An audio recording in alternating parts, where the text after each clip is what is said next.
우리나라에서는 최근 빠른 속도로 진행되고 있는 고령화에 대응하기 위해 다양한 관점에서 논의가 이루어지고 있습니다.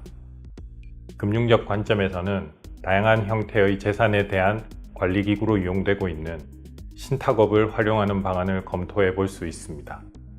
지금부터 고령화에 대응하기 위한 하나의 방안으로서 신탁을 활성화시킬 수 있는 정책 방안에 대해 살펴보도록 하겠습니다.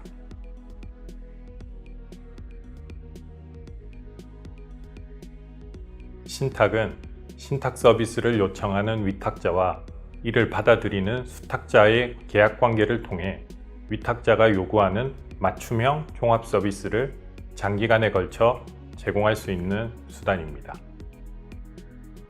올해 3월 말 기준으로 수탁고가 약 800조 원에 이르고 있는 국내 신탁은 금전 신탁과 재산 신탁으로 분류됩니다. 우리나라 금전 신탁은 고객이 운용 대상을 결정하는 특정 금전 신탁이 대부분인데, 단기적 금전 운용을 위한 MMT나 운용이 단순한 정기예금형 등이 주를 이루고 있습니다. 이에 따라 일반 금융 소비자에게 신탁은 수탁자가 제공하는 종합 서비스라기보다는 예금보다 다소 높은 금리를 제공하는 금융 상품의 하나라는 인식이 널리 퍼져 있습니다. 재산 신탁은 부동산 신탁이 절반 이상 차지하고 있는데, 대출이나 개발 목적의 신탁을 중심으로 발전되면서 특정 목적의 부동산 금융 상품으로 인식되고 있습니다. 그 결과 우리나라에서 신탁은 고객 맞춤형 종합 서비스를 제공하기보다는 금융회사가 특정 금융 상품 판매를 위해 또는 부동산 개발을 위해 이용하는 수단의 일부로서 인식되는 경향이 있습니다.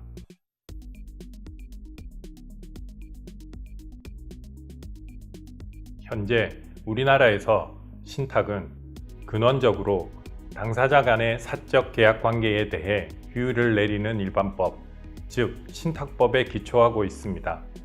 반면 신탁 서비스를 제공하는 신탁업자에 대해서는 금융업자에 대한 규율, 즉 자본시장법을 적용하여 엄격하게 규율하고 있습니다.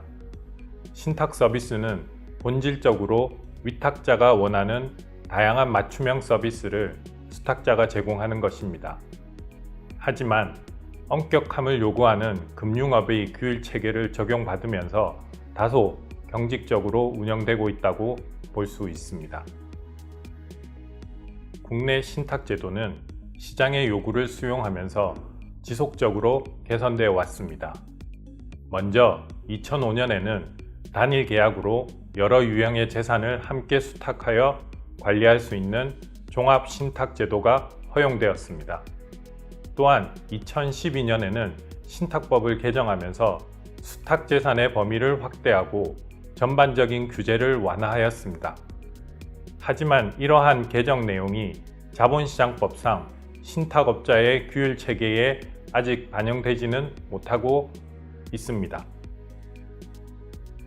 올해 5월 정부는 금융업에 활력을 불어넣기 위해 금융업의 진입규제 개편 방안을 발표하였는데, 여기에는 주목할 만한 점이 두 가지 있습니다. 첫 번째는 부동산 신탁에 대한 추가 허용입니다. 이는 진입규제를 완화하여 경쟁을 촉진하고 신탁 서비스를 활성화시키겠다는 정부의 의지를 나타냅니다.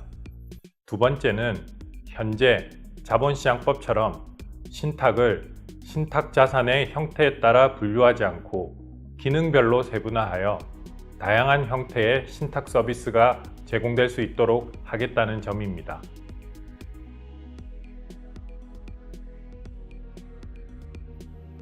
신탁 서비스가 다양화될수록 금융기관 이외의 전문화된 신탁업자가 전문성을 더 많이 발휘할 수 있을 것이기 때문에 단기적으로는 신탁업자의 업무 위탁을 폭넓게 허용하는 방안이 필요합니다.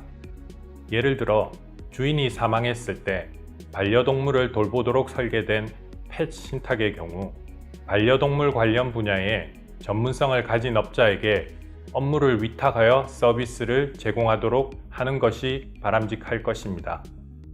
하지만 신탁이 장기적으로 발전하기 위해서는 금융기관 이외의 다양한 분야의 비금융업자를 신탁업자로 포괄하는 방안을 마련해야 할 것입니다.